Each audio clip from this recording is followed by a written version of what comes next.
거룩한 성 찬송을 했습니다. 제가 찬양대 그 세미나하면서 이 찬송 한번 하자고 했는데요. 1절은 종료주일입니다. 예수님께서 예루살렘 입성할 때에 수많은 무리들이 호산나 다윗의 자손이여 우리를 구원하소서, 아이들이 뛰고 찬송하고 사람들은 옷가지를 예수님 가는 그 길에, 낙이 타고 가는 예수님 길에 옷가지를 펼쳐 놓고 종려가지 들고 찬송을 했습니다. 호산나 다윗의 자손이여 지금 우리를 구원하소서, 이렇게 찬송을 했단 말이에요. 그게 1절이에요. 근데 2절은 갑자기 분위기가 급전이에요. 분위기 확 바뀌어서 2절은 아무도 없어요. 그 다윗의 자손 우리를 구원하소서 호산나 찬송하며 불렀던 그 수많은 군중들이 아무도 없어요. 캄캄해 어두워요. 그게 십자가입니다. 그런데 또 분위기가 바뀌어 3절입니다. 이제는 하늘의 예루살렘이에요. 그 하늘의 영광의 예루살렘을 찬송하는 게 1절, 2절, 3절이거든요. 그러니까 오늘 내용은 이제 그 십자가로 가는 마지막 날 밤이에요. 여기에 배경이 일어나는 내용입니다. 그래서 지난주에 본 말씀은 최후의 만찬이었죠. 6월절 식사 또는 최후의 만찬인데, 떡을 주시면서 이 떡을 받아 먹어라, 이 떡은 내 몸이다, 이렇게 말하죠. 사복음서 연결해 보면 이 떡은 내가 너에게 주는 생명의 양식이다. 우리 밥 먹어도 죽어요. 늙고 병들고 다 죽어요, 밥 먹어도. 그런데 허리 쭉 펴세요. 허리 쭉 펴시고. 그렇게 있으면 잠이 와요, 좀 있으면. 아침 안 먹었어요? 안 먹었구나. 허리가 좀 그래, 허리 좀 이렇게 펴세요. 물 한 잔 마시고. 보세요. 그러니까 예수님께서 주시는 이 떡은, 예수님이 주시는 떡은 예수님의 몸이라 그래요.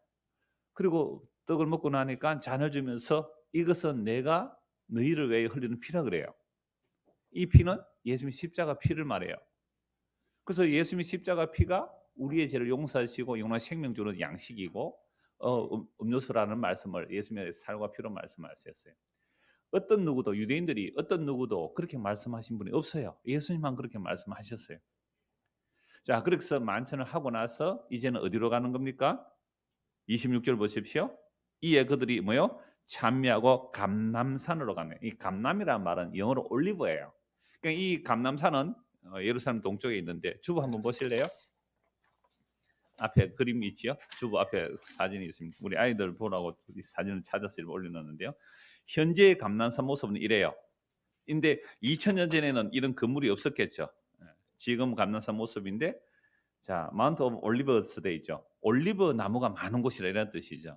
그러니까 올리브 나무가 많으니까 올리브를 짜는 기름틀 짜는 그 올리브를 짜는 틀도 있어요. 그게 겟세마네. 그래서 겟세마네는 다음 주에는 이제 겟세마네 동산에서 기도하는 말씀인데, 내용인데, 이 겟세마네는 압착기라는 뜻이에요. 올리브는 생거를 으깨서 기름을 빼냅니다. 우리는 참깨 같은 것은 볶아서 기름을 내지만 올리브는 으깨서 이렇게 기름을 빼내는데, 예수님은 메시아거든. 기름 부음 받은 자예요. 기름 부음 받은 자가 기름 많이 나오는 동산, 올리브 동산에 가서 자신이 으깨어지는 이미지가 나와요. 그래서 감람산, 올리브 동산에 게세마네 기름 짜는 그 틀, 여기에 예수님께서 감람산에서 다음 주에 볼 내용은 이제 기도하시는데, 정말 땀이 핏방울 떨어지듯이 그렇게 기도하세요. 그런 내용들이 지금 계속 연결되는 부분입니다. 자, 그런데 오늘 감람산으로 가시면서 이제 예수님이 하시는 말씀이에요. 그 하시는 말씀은 간단하게 너희가 다 나를 부리리라. 이게 설교 제목입니다. 자, 그러면 지금 예수님께서 지난주에 하신 말씀 언약의 피라 그랬거든요. 예수님께서 떡을 주시고 잔을 주시면서 이게 언약의 피다. 언약의 피라는 예수님의 십자가로 보시면 돼요. 십자가 사건 앞쪽에 뭐가 있어요? 가룟 유다. 그때 예수님 이렇게 말씀하죠. 함께 만찬을 먹으면서 너희 중에 하나가 나를 팔리라 그랬어요. 너희 중에 하나가 나를 팔리라. 제자들이 뭐라고 말합니까? 나는 아니지요. 나는 아니지요. 그랬단 말이에요. 저는 오늘 여러분들이 한 절반쯤은 안 올 줄 알았어요. 왜요? 우한 폐렴? 코로나 바이러스 때문에 안 오셨는데 믿음이 되게 좋으시네요. 제가 이렇게 기침하면 이러면 다 도망가야 되는 거 아니에요? 저는 걱정해요. 제가 알러지가 있어서 공기만 약간 바뀌면 막 기침 나거든요. 차에서 내리도 기침 나고, 엘리베이터 타다가 회당에 들어 막 기침이 나요. 그러면 막 사람들이 눈치를 막 보고 이래요. 그래서 저는 맨날 계단으로 다닙니다. 다 나를 팔리라. 그런데 오늘 좀 찝찝하지만 그래도 내가 장로인데 교회 안 오가 되겠나? 이렇게 오신 분은 안 오는 게 낫습니다. 우리도 다 그렇잖아요. 좀 찝찝한데 왜 오셨어요? 이런 날은 대중들이 모이는 곳에 오고 하면 안 되는데. 나는 그래도 옵니다. 나는 아니지요. 나는 아니죠. 다 이랬단 말이에요. 누가? 제자들이 다 나는 아니죠. 나는 뭐 우리 교회에서 우한에서 온 사람이 여기에 같이 예배 드려도 나는 올 거예요. 나는 아닐 거예요 하는데 진짜로 우리 오늘 여기에 우한시에 살던 사람이 여기 와서 같이 예배 드리고 밥 먹고 갔다 하면 다음 주에 올까요 안 올까요? 국가에서 못 오게 합니다. 그 지금 명륜교회가 지금 차단했잖아요. 소독하고 이제 교회 2주일 동안 폐쇄하게 될 거예요. 그러니까 보세요. 예수님께서 제자들에게 너희가 다 나를 이 중에 한 사람이 팔리라 그러니까 나는 아니지요. 나는 아니지요. 그랬단 말이에요. 자, 그리고 이제 체험이 만찬합니다. 그리고 체험 만찬 마치고 감난산으로 가면서 오늘 하신 말씀이 이제 가룟유다는 없잖아요. 그러니까 11명만 따라갑니다. 그 11명에게 너희가 다 나를 버리리라 이렇게 돼 있어요. 너희가 다 나를 버리라. 제자들이 뭐라고 말할까요? 아니요, 죽어도 우리는 안 버립니다 이렇게 말해요. 그래서 십자가 가운데 있으면 체험이 많잖아. 앞에 가룟유다 보고 말씀하셨고 뒤에는 제자들 보고 말씀하세요. 그러니까 십자가 전후를 보면 전후 다 12명의 제자들이 다 예수님을 뭐 하는가요? 버리리라. 다 버리리라 라는 말씀입니다. 자, 그래서 27절 보십시오. 26절 이에 그들이 참여 감람산으로 가시면서 하시는 말씀이에요. 27절 예수께서 제자들에게 이르시되 너희가 다 나를 버리리라. 이는 기록된 바 내가 목자를 치리니 양들이 흩어지리라 하였음이니라. 이게 구약 스가랴 13장 7절의 말씀이에요. 만군의 여호와가 말하노라 카라 깨어서 내 목자 내 짝된 자를 치라. 목자를 치면 양이 흩어지려니와 작은 자들 위에는 내가 내 손을 들이우리라. 스가랴서 이 선지자도 그리스도의 영이 임하여 이 말씀을 예언했거든요. 그러니까 스가랴서 이 말씀은 예수님의 말씀이에요. 그래서 예수님이 하신 말씀을 스가랴가 미리 말해 놓은 거예요. 내가 목자를 치리니 양들이 흩어지리라. 여러분들 전쟁할 때 대장만 딱 죽으면 어때요? 부하들은요 흩어지거든요. 학교에서도 싸움할 때도 그러잖아요. 이쪽 학교 싸움할 때 이거 뭡니까? 제일 싸움 잘하는 사람 뭐라 그래요? 학교에서? 짱과 짱이 붙는단 말이에요. 짱과 짱이 붙어요. 짱과 짱이 붙는데 뭐 어떤 중학교 A 중학교 B 중학교 붙었어요. 그런데 짱과 짱이 나와서 딱 붙는데 짱이 완전 깨져버려요. 그러면 그 짱 따라오던 사람 어떻게 해요? 다 흩어져 도망간다 이 말입니다. 다 흩어져서 도망가요. 목자를 딱 치면요 나머지 그 따라오는 애들은요 다 도망가는 것처럼 목자를 치면 양들이 흩어지는 건 맞잖아요. 이걸 스가랴 선지자가 예언해 놓았고 이 말씀을 지금 예수께서 인용하는 거예요. 내가 잡히면 너희는 다 도망가게 돼 있어 이렇게 말. 내가 잡히면 너희들 다 도망가게 돼 있어. 자, 그런데 보세요. 도망가는데 예수가 그 말씀까지 인용 안 했는데 스가랴서 13장 7절에는 흩어질 것인데 작은 자들 위에 내가 내 손을 들이우리라 이렇게 되어 있습니다. 그럼 목자가 침을 당하면 양은 어떻게 해야 돼요? 흩어져야 됩니다. 그럼 오늘 바이러스 왔다 그러면 우리는 어떻게 해야 돼요? 이거 모이지 말고 흩어져야 돼요. 흩어진 작은 자들 위에 손을 들이운다 그랬습니다. 그러니까 나는 용감하게 나는 바이러스 와도 예배당에 갈 거야 라는 자들에게 그 용감한 자들에게 하나님 함께 하시는 게 아니라 두려워서 나 오늘 가서 또 바이러스 걸리면 어떨까 두려워서 발발 떨면서 교회도 못 온 그 사람에게 지금 누가 함께 하신다고요? 주님께서 함께 하십니다. 아멘 할렐루야. 이야 이거 복음이에요. 야, 너희들은 아무도 안 와도 나는 갈 거야 라고 용감하게 온 사람이 하나님 함께 하시는 게 아니고 목사가 겁이 나서 안 오는데 다음 주에 안 와. 그래 벌벌 떨고 앉아 있는 거예요. 그러면 하나님께서 누구하고 함께 하세요? 목사하고 함께 하는 거예요. 이게 벌벌 떨고 저는 바이러스 때문에 교회 못 갔습니다. 겁이 나서 못 갔습니다 라고 하는 그 작은 자들 위해 하나님의 손이 들이우리라. 그러니까 예배당도 비잡고 한데 다음 주에 오지 마세요. 그냥 쉬세요. 뭐 일부 예부 그런 말도 나오는데요. 일부 예부 그런 거 뭐 있어요? 안 오시면 되죠. 성경 말씀 한번 찾읍시다. 스가랴서 13장 7절. 이 진짜 중요한 말씀이에요. 다른 말씀은 요 하나만 해도 돼요. 이 스가랴서 13장 7절 한번 찾아보십시오. 구약성경.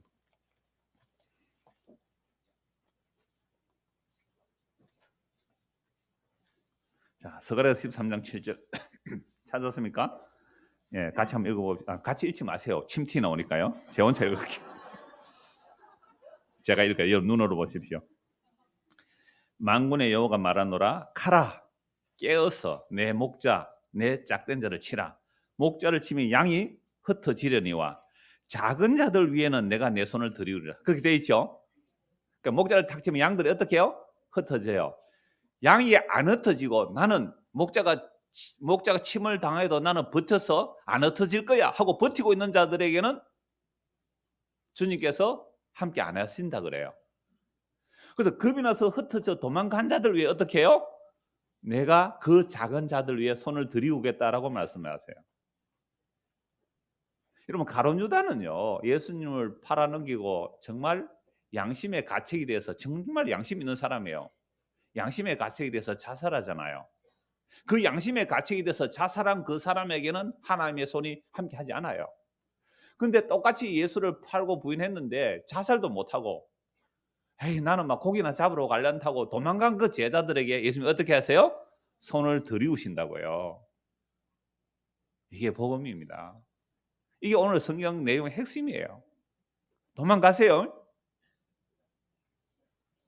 괜히 찝찝하게 앉아있지 마시고 오후에 다 도망가시고 다음에도 도망가시고 하세요. 작은 자들 위해 손을 들이운다 그랬잖아요.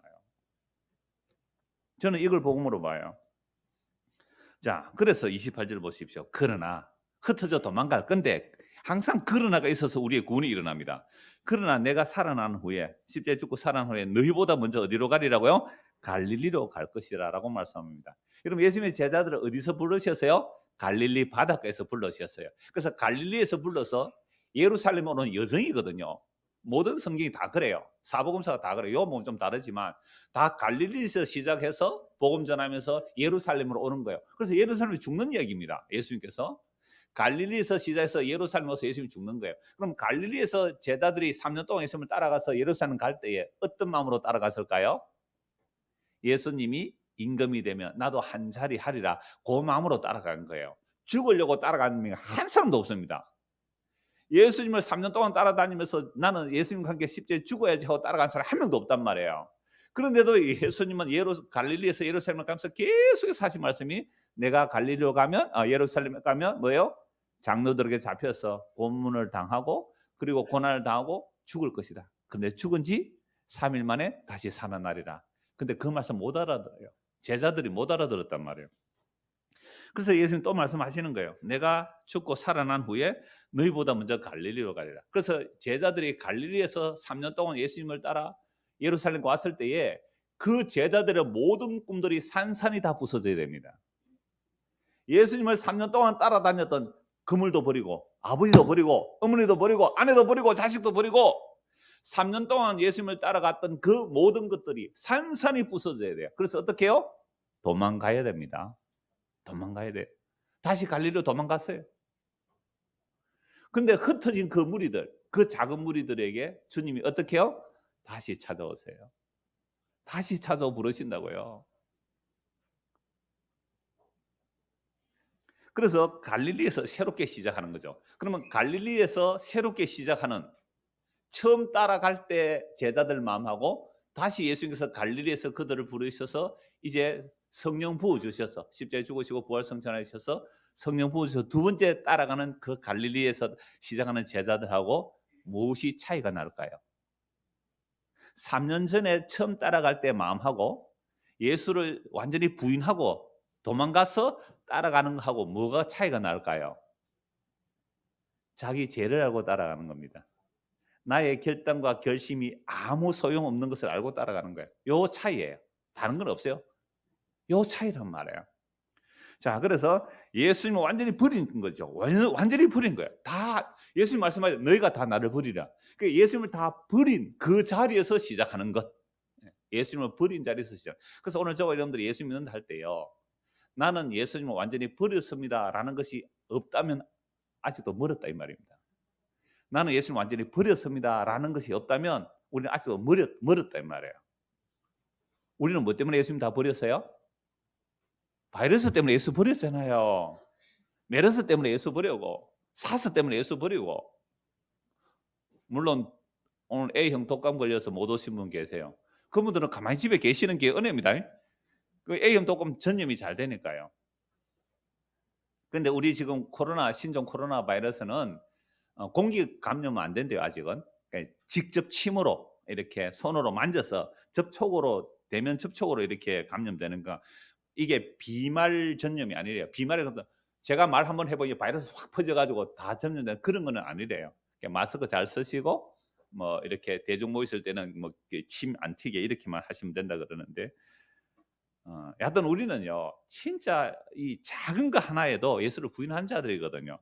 그래서 예수를 믿는다는 말은 내가 스스로 예수를 찾아가서 나는 열심히 가겠습니다가 아니고, 에이, 이런 예수 싫어하고 버린 자리에서 시작돼야 된다 이 말이죠. 그래서 29절 보십시오. 베드로가 여짜오되 다 버릴지라도 나는 그리하지 아니하겠나이다.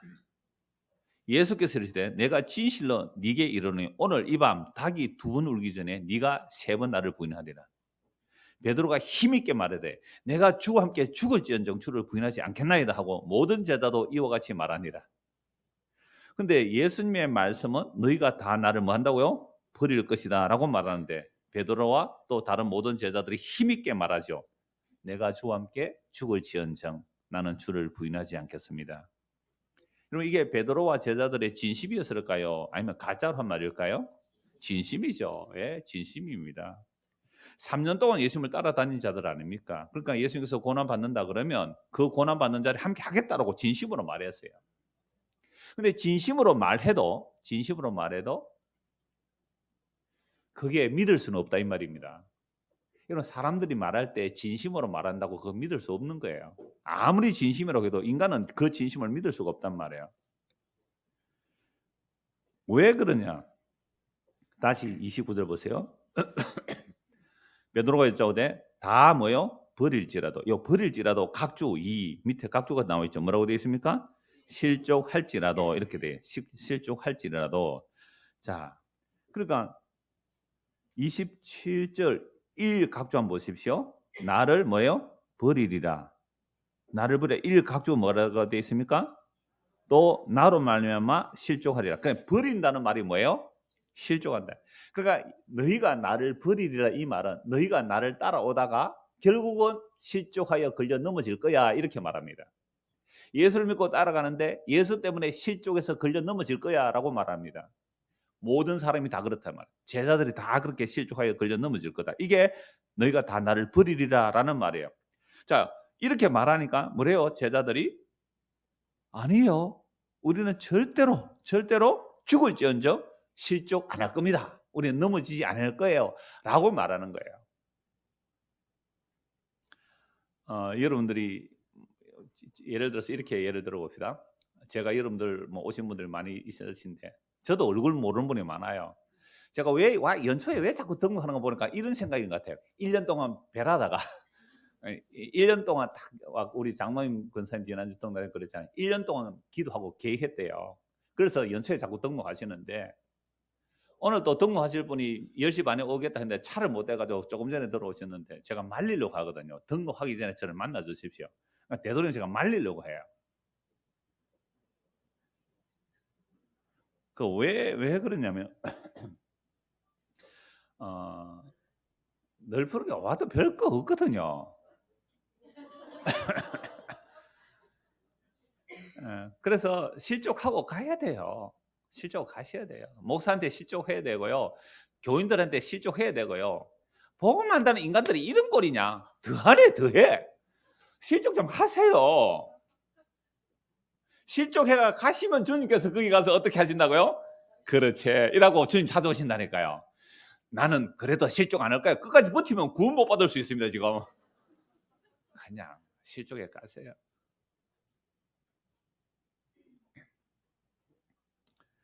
자, 그러니까 뭐 제자들은 너희가 다 나를 버릴 것이다. 너희가 다 나로 인하여 내 때문에 실족할 거다라고 말을 하는데 제자들은 큰 소리 치죠. 예, 죽을지언정 버리지 않겠다.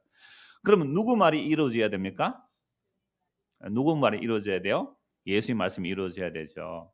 근데 만약에 제자들이 이 결단과 결심으로 십자가 죽는 자리까지 함께 죽었다면 그 제자는 어떤 제자일까요? 예수님보다 능력이 많은 사람이죠. 예수님의 말씀을 어길 수 있는 사람이잖아요.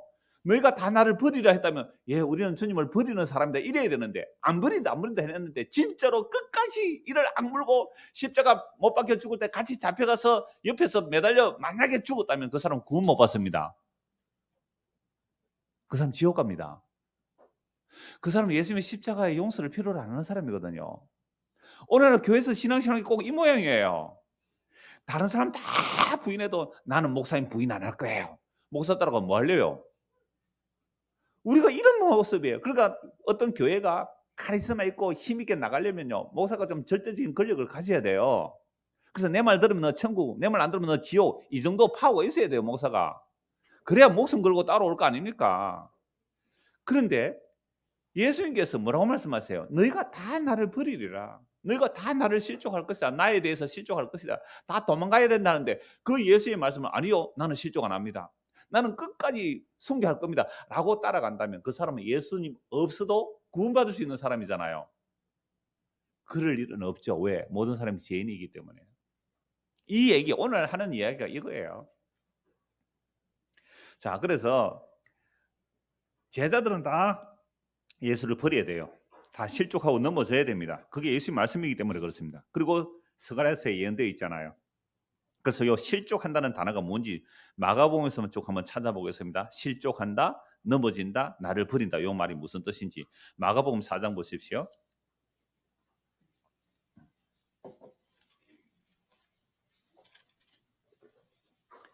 마가복음 4장 16절. 또 이와 같이 돌밭에 뿌려졌다는 것은 이들을 가리킴이니 곧 말씀으로 들을 때에 즉시 기쁨으로 받으나 그 속에 뿌리가 없어 잠깐 견디다가 말씀으로 인하여 환난이나 박해가 일어나는 때에 곧 뭐요? 넘어지는 자, 곧 넘어진다. 이게 오늘 단어의 버리리라 같은 단어예요. 이 스캔달론 하는 단어인데 여러분 영어에서 스캔달 할 때 이 어원이 이거예요. 버린다, 넘어진다, 실족한다. 다 같은 뜻이에요. 넘어진다. 이 말이 뭐라고요? 실족한다, 버린다. 여러분 이게 밭의 비유잖아요. 이미 앞에서 말씀드렸어요. 그럼 밭의 비유가 아니라 사실은 무슨 비유예요? 씨 뿌리는 비유거든요. 근데 씨를 뿌리는데 수확되는 밭은 하나뿐이란 말이에요. 첫째 무슨 밭이에요?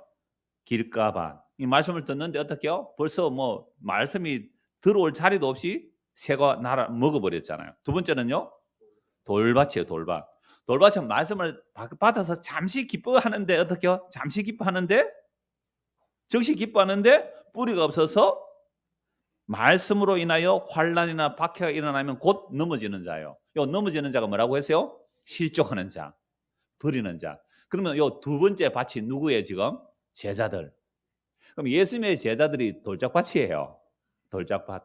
예수님의 제자들이 예수님을 따라가면서 기쁨을 맛봤어요? 안 맛봤어요? 맛봤잖아요. 어떤 맛봤어요? 병자 고쳤잖아요. 그죠? 병 고쳤죠. 기적이 일어났잖아요. 와, 예수님의 이름으로 귀신도 쫓겨갑니다. 막 기뻤어요. 잠시 기뻤단 말이에요. 기적 막 이렇게 했잖아요. 오병이 기적 이렇게 때 떡 떼줄 때 기분 좋았겠어요? 안 좋았겠어요? 막 떼줘도 또 나고 얼마나 신났을까요? 기뻤단 말이에요. 그런데 환난이나 박해가 일어날 때는 예수를 버리더라. 그럼 여러분 예수님의 3년 동안 따라다 예수님의 제자들이 돌짝밭이라면 나머지는 일러 무섬하래요. 나머지는 말해 뭐겠네 이 말입니다. 그 다음에 세 번째로 가시밭이잖아요. 내일의 염려, 재물의 유혹과 재리의 유혹과 내일의 염려 때문에 열매 못 맺어요. 여러분 내일에 대한 염려 없는 사람 있습니까? 재물의 유혹 없는 사람 있어요? 그러니까 어떤 인간도 스스로 열매 맺을 수 없어요. 그런데 설교할 때 뭐라 그래요? 여러분들 좋은 밭이 되세요. 지금 조는 사람들 새들이 와서 말씀을 뺏어가요. 잠 깨세요. 막 이러잖아요. 그런 얘기 아니잖아요. 어떤 인간도 스스로 열매 맺을 수 있는 밭은 없어요. 농부들이 웃을 거예요. 좋은 밭 데려가면 농부들이 웃는다고요. 어떻게 밭이 스스로 좋은 밭이 될 수 있어요? 그래서 이 말씀은 어떤 누구도 열매 못 맺는다 이 말입니다. 예수님이 우리에게 오셔서 열매가 되어주시지 않는 한 어떤 누구도 열매 못 맺는다는 얘기예요. 근데 우리가 스스로 열매 맺으려고 하면 그건 전부 실족합니다. 다 넘어져요. 다 자빠져요. 자, 두 번째 실족이 무슨 얘기인지 한번 보십시오. 마가복음 6장 3절입니다. 마가복음 6장 3절. 이 사람이 마리아의 아들 목수가 아니냐? 야고보와 요셉과 유다와 시몬의 형제가 아니냐? 그 누이들이 우리와 함께 여기 있지 아니하냐? 하고 예수를 뭐요? 배척한지라. 각주 밑에 뭐라고 되어 있어요? 예수로 말미암아 실족한지라. 이게 오늘 예수님께서 너희가 다 나를 뭐라고요? 버리리라라는 말과 같은 단어예요. 스캔달론. 예. 너희가 나를 버리리라. 실족하리라. 배척하니라. 여러분 이 사람들은 왜 예수를 배척합니까?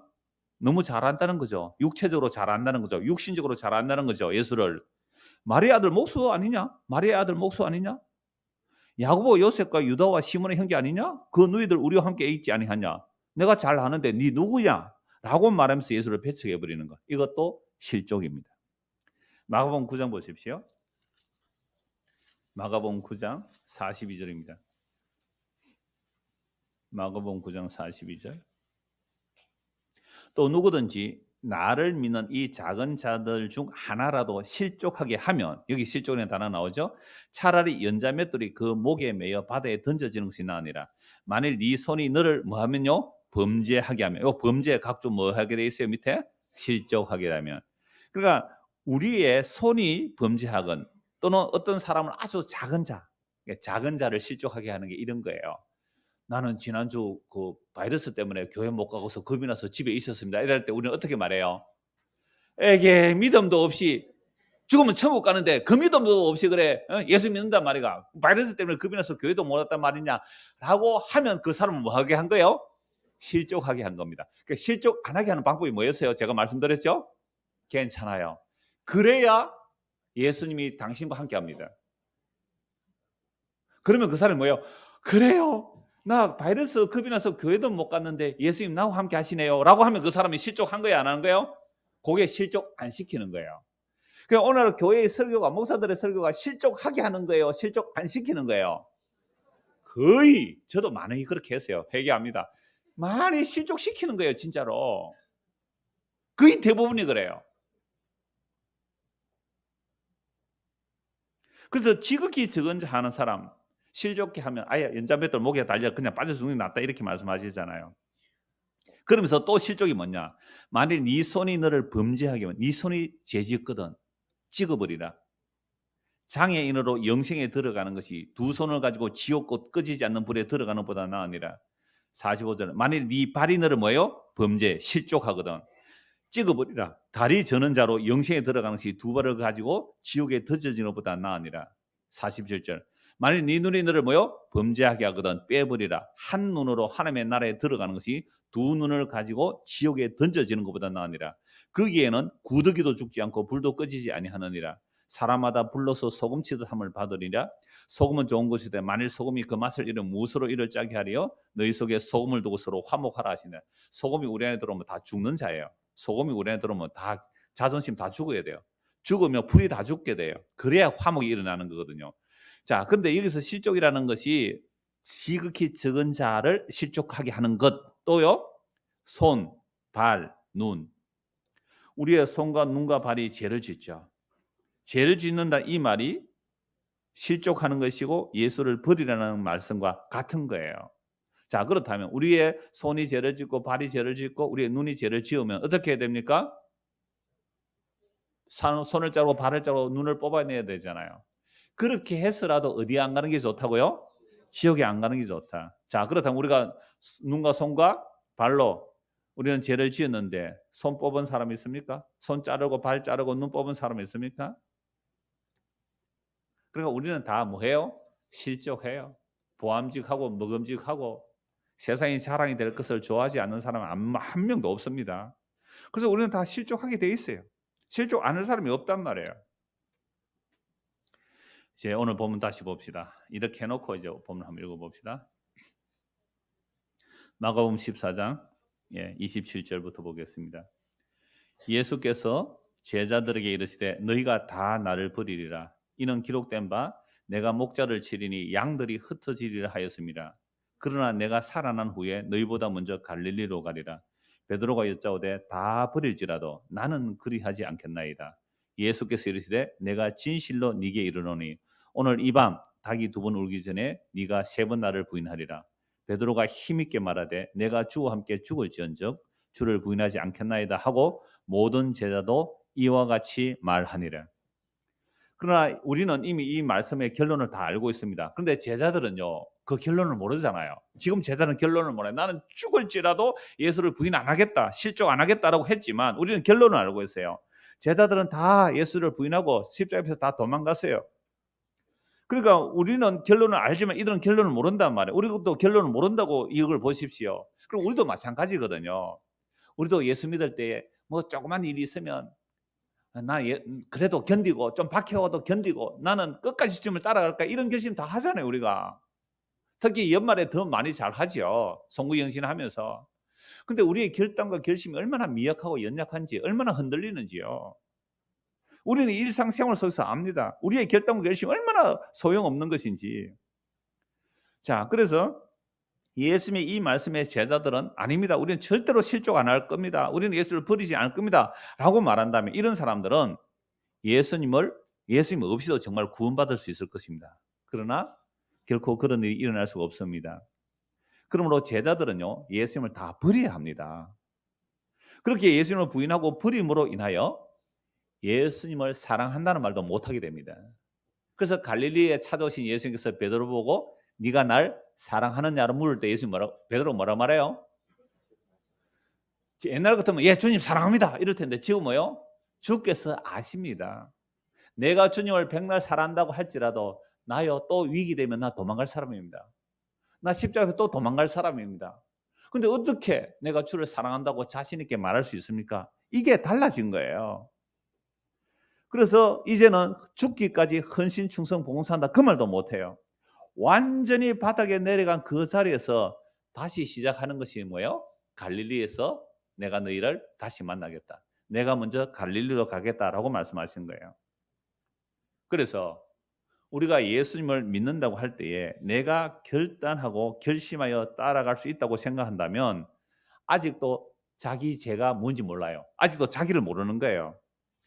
우리의 결단과 결심이 얼마나 분위기에 따라 달라지는지 우리 경험해 보셨을 겁니다. 제가 청년회 때 한 열심히 했다 그랬잖아요. 그때 어떤 강사가 와서 제가 전에도 설교 시간에 한번 예를 들었어요.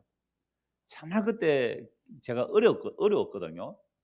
약간 뭐 먹고 사는 것이 힘들 정도였는데도 그 11조 하죠. 그 다음에 뭐 선교 헌금하죠. 또 구제 헌금하죠. 뭐 이런 저런 헌금하죠. 거기다가 그 선교사가 와서 어떤 부흥 강사 와서 선교를 해야 된대요. 그게 그 당시 CBS인지 약간 그런 데서 와서 했어요. 그러니까 제일 작은 구자가 5,000원이었거든요. 그 5,000원 했단 말이에요. 그리고 또 예배당 건축한다고 해서 건축금 제일 작은 구자가 그때 10,000원인가 그랬어요. 그거 했지요. 근데 선교헌금 이제 결단을 시켜서 제가 제일 작은 구자 어떻게 예수 믿는 사람이 선교헌금을 안 할 수가 있어요. 그죠? 어떻게 건축금을 안 할 수가 있어요. 아니 11조나 기타 감사 연보 이런 건 다 뭐고요? 기본이고 어떻게 안 할 수가 있겠어요. 그래서 그걸 작정을 했는데 진짜 힘들었거든요. 힘들어도 작정했기 때문에 제가 3년을 했어요. 기본 이제 기간 동안. 그 3년하고 못하는 그것도 마음이 아프더라고요. 그래서 이런 우리의 심리를 아는 부흥의 강사들이 오죠. 그래서 분위기를 딱 만듭니다. 신과 거래하도록 분위기를 만들죠. 하나님께 헌신 충성 봉사하면 어떻게 된다고요? 세상에서 복을 받고 하늘나라에서 상이 클 거다. 그 분위기 딱 만들어서 간정을 진짜 있는 간정을 말해요. 가짜 만들어내는 간정, 진짜 간정. 저 경기도 어떤 사람이 정말 헌신 충성 봉사하다가 뭐 이렇게 뭐 여관 만들려고 땅을 팠는데 온천이 터져나서 부자가 됐습니다. 또 어떤 사람은 교회에 위해서 헌신해서 뭘 어떻게 했는데 뭐 그물을 쳐놨는데 그게 뭐 밍크 고래가 걸렸습니다. 또는 이렇게 한 마리 몇십만 원짜리 몇백 마리가 잡혀서 몇 억을 벌였습니다. 여러분 간증 안 들어보셨어요? 네, 들어보신 분이 이 정도 신앙생활 하고 있어요? 그런 간증 들으면 정말 헌신 충성 봉사하면 세상에 복과 하늘에 상 많으리라 라는 가지고 과도한 헌신을 해요. 그럼 하는 말이 내게 능력 주시는 자 안에서 내가 모든 것을 할 수 있다. 이 말은요, 나는 굶을 수도 있고 죽을 수도 있습니다, 이 말이거든요. 우리가 할 수 있다, 그런 적극적인 사고방식을 나오는 말씀이 아니에요. 그러함에도 불구하고 그런 분위기에서 우리가 가던 헌신을 약속하고 나는 할 수 있다, 할 수 있다 하고 따라간단 말이에요. 이건요, 자기 부인이 아니라 자기 확대입니다. 자아의 확대예요. 자기 꿈의 확대입니다. 이거 예수 따라가는 거 아니에요. 자기 부인 아니에요. 도망가야 되는 겁니다. 피하여 도망가야 되는 겁니다. 바닥까지 내려가야 돼요. 그래서 오늘 아침에요. 오늘 아침에 제가 요즘 며칠 이렇게 말씀 묵상하고 이런저런 일을 보면서 굉장히 무력해지는 거예요. 원래 무력한 사람이었잖아요. 원래 무력해서 아무것도 하지 말자는 주의입니다. 저는 제발 아무것도 하지 말자는 주의인데 더 무력해지는 거예요. 그래서 아침에 오기 전에 집사람에게 여보, 내가 참 무능함을 느낀다. 뭐 언제나 안 무능했습니까만 그런데 오늘 더 무능함을 느껴요. 참 무력하고 무능하다. 정말 할 수 있는 게 정말로 하나도 없다라고 했어요. 그때 집사람이 저에게 한 말이 굉장히 위로가 되었거든요. 어떤 말이었을까요? 성경 구절 착착 들어대면서 한 말 아니에요. 주님 함께 하실 겁니다. 뭐 이런 말도 아니었어요. 저는 그 말이 참 위로가 됐어요. 이제 교회 오면서 차 타고 혼자 오는데 내가 먼저 오는 거 오면서 위로가 된 게 뭐냐 하면 그냥 찌그러지면 되지 뭐.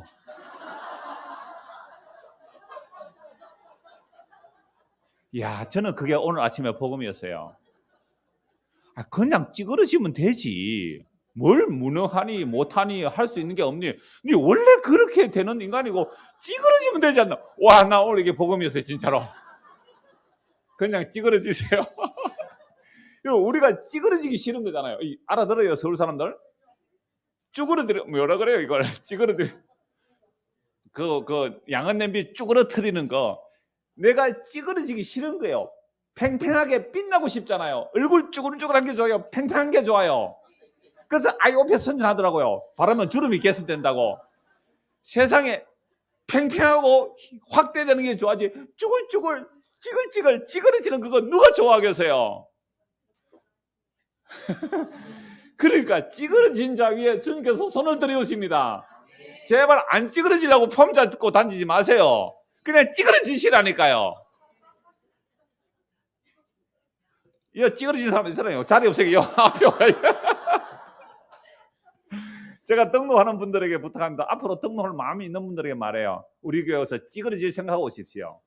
그냥 신문지 깔고 바닥에 앉아서 각오하고 오시고, 안 그러면 등록하지 마세요. 자리가 왜 이래 불편해? 식당이 왜 이래? 아직도 덜 찌그러져서 그렇습니다. 근데 어떤 분은 찌그러지겠다고 오가지고 좀 찌그러지니까 안 오시는 분도 있고, 덜 찌그러져서 그래요. 저는 정말 그게 오늘 아침에 이 모든 설교보다 가장 큰 은혜 받은 내가 복음이었어요. 아, 그렇구나. 내가 무능하다고 느낀 이유는 찌그러지면 되는데 안 찌그러지려고 하니까 무능하다는 생각을 해요. 원래 찌그러진 겁니다. 그래서 제가 이런 예를 미리 설교서에 이렇게 얘기해놨어요. 예수를 믿는다는 말이 뭡니까? 그렇다면 예수를 믿는다는 말이 뭡니까? 나의 결단과 결심이 아무런 소용이 없다는 것을 아는 것입니다. 나의 헌신과 충성과 봉사가 아무런 소용이 없다는 것을 아는 겁니다.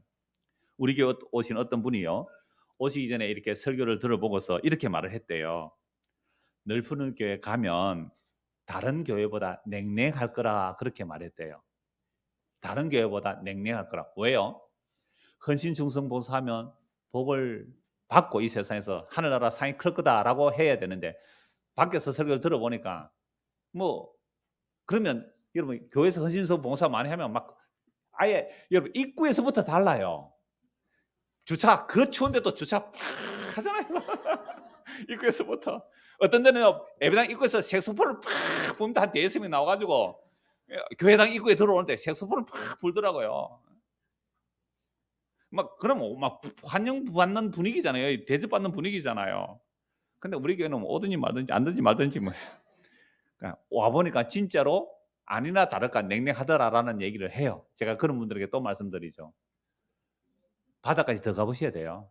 바다까지 더 가보셔야 돼요. 그래서 정말로 내가 무한 자임을, 예수를 버린 자임을, 여러분 작은 이익 앞에 이런 작은 이익 앞에 예수 안 버립니까? 우리 정직하고 성실하고 지극히 당연하잖아요. 거짓말하면 안 되잖아요. 근데 저도 얼마나 일상생활 속에 작은 이익 앞에 속이는지 몰라요. 내 작은 이익 앞에. 야, 나는 날마다 예수를 버리는 자가 맞습니다. 인정할 수밖에 없어요. 인정할 수밖에 없어요.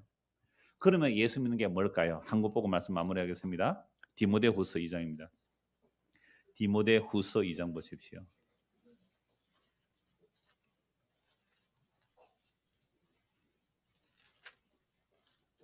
11절. 밑보다 이 말이여 우리가 주와 함께 죽었으면 또한 함께 살 것이요 참으면 또한 함께 왕노릇 할 것이요 우리가 주를 부인하면 주도 우리를 부인하실 것이라. 우리는 밑범이 없을지라도 주는 항상 밑보시니 자기를 부인하실 수 없으시라. 우리가 주를 부인하면 주님도 우리를 뭐 하신다고요? 부인하세요. 그러면 예수님께서 그 제자들이 다 부인해버리잖아요. 다 실족했잖아요. 그럼 주님께서 어떻게 해야 돼요? 제자들 부인해버려요. 나 너 모르겠다. 여러분 우리 주님 오시는 그날에 우리 보고 나 너 모르겠다 하실 수 있잖아요. 그죠? 나 너 모르겠다 라고 하면 끝나는 거예요. 근데 우리가 주님을 부인했는데 주님께서도 우리를 부인한다고 말씀하시잖아요. 이것 때문에 두려워 벌벌 떠는 사람이 한두 사람이 아닙니다. 특히 이거 언제 말해요? 전도 안 하는 사람들. 전도 안 하는 사람들. 바깥에 나가지고 예수 믿으라고 전도도 못 하잖아요. 그러니까 이렇게 말해요. 네가 사람들 앞에 나를 시인하면 나도 천사들 앞에 너를 시인할 것이고 너가 사람들 앞에 나를 시인하지 않으면 나도 너를 시인하지 않을 거야. 이 말씀 아시죠? 그래서 여러분들 지하철에 가서 전도해 보셨어요? 버스 안에서 가서 해보셨어요? 예수 천당 불신지옥 한번 해보셨어요? 시장통에 가서 한번 해보셨어요? 식당에서 밥 먹을 때 기도도 못하는 사람인데 부끄러워가지고 이순신 믿음이라 그래 이걸. 나의 신자됨을 알리지 말라. 왜요? 알리면 쪽팔리잖아요. 네가 그래가 예수 믿는 사람이야. 지도 알아. 지도 예수 믿는 사람이 이러면 안 되는 줄 알아요. 그러니까 나의 교회 다님을 알리지 말라. 이순신 믿음이라 그래요. 이런 우리가 사람들 앞에서 예수 믿으세요? 말도 못 하잖아요. 그러면 우리는 다 주님 오시는 그날에 어떻게 해요? 부인될 거다. 저도 이거 되게 떨렸거든요. 그래서 저 진짜 여러분 지하철 안에서 버스 안에서 다 했어요. 동네 마이크 들고 여기 정인들이 있어요. 여기에. 이분들 엄마하고요. 얼마나 열심히 다니는지 아세요? 저 팔성 정도에 다 돌아다니면서 핸드마이크 딱 들고 제가 예수 하면 뒤에서 천당, 불신, 지역, 지금 당장 회개하라 막 돌아다녔어요. 길에 무릎 꿇고요. 그렇게 해보셨어요? 그렇게 안 했으면 여러분들은 예수를 부끄러워한 거죠. 그러면 예수님께서 여러분들을 어떻게 하신다고요? 부인하실 거예요. 그럼 누구는 천국 가겠어요? 저 같은 사람은 천국 이런 못 간다. 이렇게 되면 이게 여러분들을 실족하게 한 겁니다. 근데 저는요 예수를 시인도 못할 만큼 발발발 떨었던 사람입니다. 그래서 도망갔던 사람들이다 할 때에 주님께서 그 버림받은 배신하고 도망간 그들 위해 손을 들이워 주세요. 그때 우리가 주여 나는 죄인인데 어떻게 나를 용서해 주십니까? 나는 당신을 부인했는데 어떻게 당신은 나를 용서해 주십니까? 라고 믿는 곡을 예수 믿습니다 라는 거예요. 이게 결론이에요. 그래서 오늘 말씀 그 결론이 8절부터 한번 읽어볼게요. 내가 전한 복음대로 자 이것도 참 오해하는 본문이다. 1절부터 좀 읽읍시다.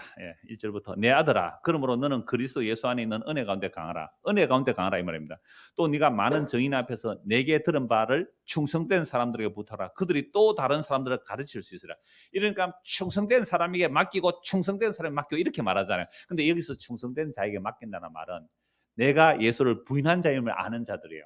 근데 예수님이 나를 부인하지 않는다는 그걸 아는 자, 그들을 충성된 자라 그래요.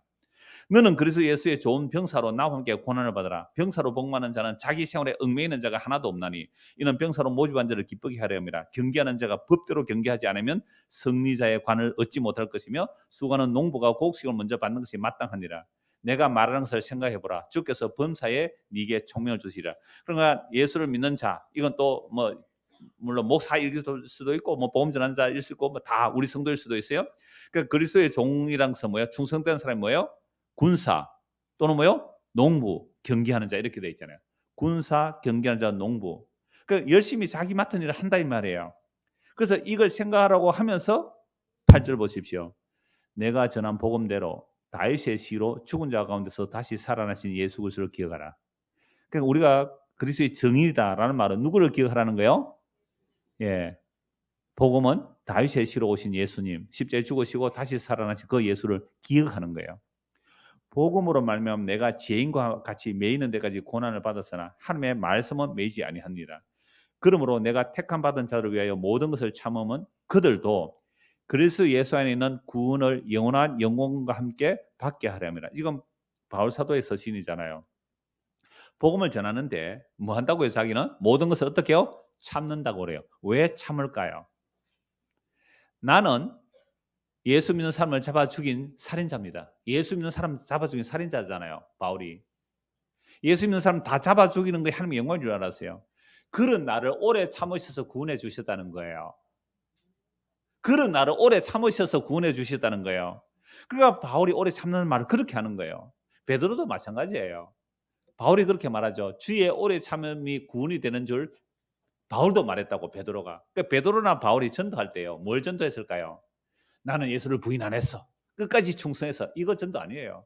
나는 예수를 3번이나 저주맹세에 부인하고 도망갔는데 예수님이 나를 버리지 않았습니다. 이게 베드로의 전도고요. 이게 바울의 전도란 말이에요. 그래서 오래 참는다는 것은 그래 내가 큰 자로서 너 연약하니까 참아줄게 이거 아니에요. 나 같은 죄인이 용서받았기에 나는 당신을 참아줄 수 있습니다. 이렇게 나오는 거예요. 그래서 11절 보십시오. 믿보다 참 아름다운 우리말이에요. 신실하다는 거예요. 아주 믿음직하다. 정말 신실하다는 거예요. 믿보다 이 말이요. 우리가 주와 함께 죽었으면 또한 함께 살 것이요. 예수님과 죽은 자만이 함께 사는 거예요. 그럼 예수님과 함께 죽었다는 말이 뭘까요? 예수와 함께 죽었다는 말이 십자가에서 죽으실 때에 나 부인하고 도망갔잖아요. 그런데 그런 도망간 우리를 예수님께서 그 십자가의 사랑 가지고 찾아오셔요. 그래서 예수를 믿는다는 것은 내가 죽은 거예요. 뭐에 대해서 죽어요? 자기의 결단, 자기의 결심, 내 육체적 힘. 나는 부인 안 할 거예요. 나는 끝까지 충성할 거예요. 그거 죽으라 이 말입니다. 그리고 예수를 믿고 따라간다는 것은 자기를 부인한다는 것은 나는 끝까지 따라갈 거예요. 배신 안 할 거예요. 그거 죽으라 이 말입니다. 이게 마태복음 16장에서 너희가 나를 따라오려면 자기를 부인하고 자기 십자가 지고 따라오라는 말이 뭐예요? 예수님께서 십자가 진다니까 예수님 그러면 안 됩니다 하고 말리고 나섰을 때 예수님이 하신 말씀이에요. 우리가 예수를 믿는다는 그거 죽으라 이 말입니다.